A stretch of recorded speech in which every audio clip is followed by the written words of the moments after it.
ஜல்லிக்கட்டு போட்டிகளுக்கு காளைகளை பெண்கள் அவிழ்ப்பது வரவேற்கத்தக்கது. கத்தப்பட்டு கிராமத்தில் இலங்கை முன்னாள் அமைச்சர் பேட்டி. சிவகங்கை மாவட்டம் சுக்கநாதபுரம் அருகே உள்ள கத்தப்பட்டு கிராமத்தை பூர்வீகமாக கொண்ட இலங்கை முன்னாள் அமைச்சர் செந்தில் தொண்டமான் தனது சொந்த கிராமத்தில் மாட்டு பொங்கல் விழாவை சிறப்பாக கொண்டாடினார்.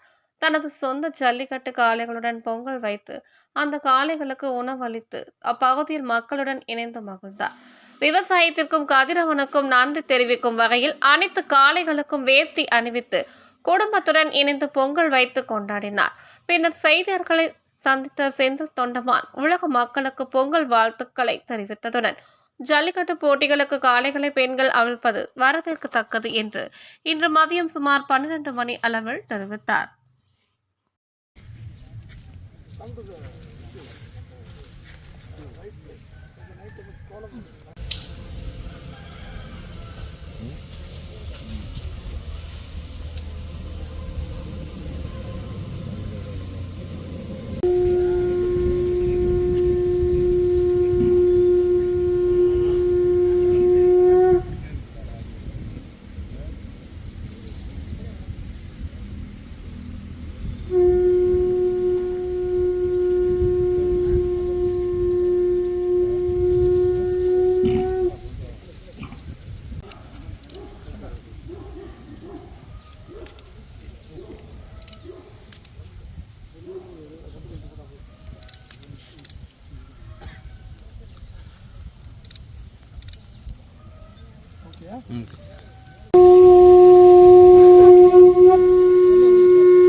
போடுங்க